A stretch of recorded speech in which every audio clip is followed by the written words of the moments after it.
Donc Patrick, quand j'ai rencontré René van der Goden, il m'a raconté 36 000 histoires évidemment, et l'une d'elles qui était vraiment importante, c'était l'incendie de ces écuries, je pense que c'est en 1970, et ça a marqué vraiment l'arrêt de toutes ces activités. À ce moment-là, ces écuries étaient folkloriques, disons, mais après l'incendie, il a complètement tout arrêté et tourné une page. Ce qui est incroyable de chez incroyable, c'est que je vous rencontre récemment, où vous me dites, mais oui, j'étais là quand il y a eu l'incendie et j'ai aidé à sortir ces chevaux. Est-ce que vous pourriez me raconter un peu cette anecdote qui est très surprenante? Ben oui, c'est en... Bon, je ne connais plus la date exacte, mais il faisait beau, donc je suppose que c'est l'été. Le midi, j'aimais bien me promener. Donc, je travaillais le long du canal, en face du petit château. Le midi, j'allais me promener vers la place Sainte-Catherine et je passais devant ces écuries Van der Goden où il y avait un début d'incendie. Les flammes n'étaient pas encore apparentes, mais il y avait pas mal de fumée qui se dégageait. Et brusquement, il y a quelqu'un à côté de moi qui me dit « Tiens, tu ne sais pas sortir les chevaux avec moi ?» Et cette personne ne faisait pas partie de la maison, mais cette personne m'avait expliqué par après que les chevaux ne supportaient pas les fumées d'incendie, ils risquaient de paniquer. Et en cas de panique d'un cheval, surtout d'un cheval de trait, ça pouvait faire beaucoup de dégâts. Donc on a été à deux à l'intérieur de cet immeuble. Bon, les portes étaient ouvertes. Mais je n'ai pas de souvenir d'avoir rencontré quelqu'un de Van der Goden à ce moment-là.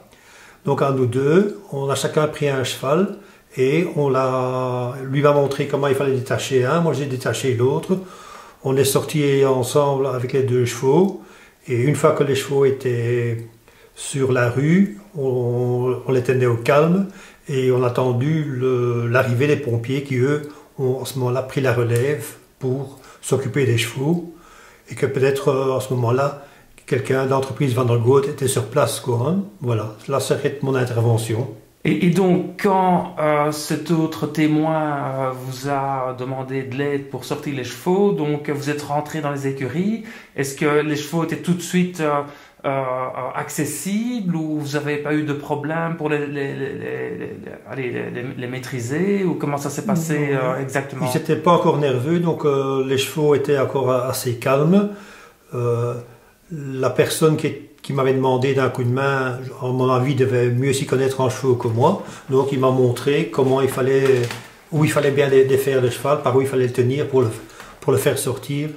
Parce que lui tout seul, il n'aurait pas su prendre les deux chevaux pour les guider dehors, quoi. Hein. Mais, et les chevaux se sont montrés tout à fait dociles. Oui, très dociles. Il y a eu coopératifs. Oui, très coopératif. J'ai pas un souvenir qu'il y a eu un grain de sable, quelque chose qui les rendait trop nerveux ou qui les rendait agressifs. Non, tout s'est passé calmement, heureusement. Parce que pour une première fois, ce sont quand même des chevaux d'une certaine taille. Hein. Donc oui. René était réputé pour avoir des grands alezans. Donc tu as pris un cheval de 1 tonne comme ça pour la première fois. Ben ça devait être impressionnant. C'est pas le mot impressionnant, il fallait le faire. Il y avait de la fumée.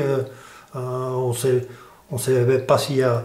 Comme il y avait beaucoup de toitures en bois, si ça allait brûler, que ça allait s'effondrer sur les chevaux, c'était pour moi impensable de n'avoir rien fait, quoi. Hein. Et donc pour l'histoire, René a perdu beaucoup de matériel. Hein. Donc il avait un musée au-dessus de ses écuries. Et une très grosse partie de son matériel a été brûlée. Il avait toute une exposition d'harnais. Mais heureusement, il a pu quand même récupérer quelques harnais qui sont maintenant en exposition dans le musée Van der Goden. Voilà. Ça, je ne savais pas. Merci pour l'info. Merci à toi pour ce témoignage exceptionnel. De rien, avec plaisir.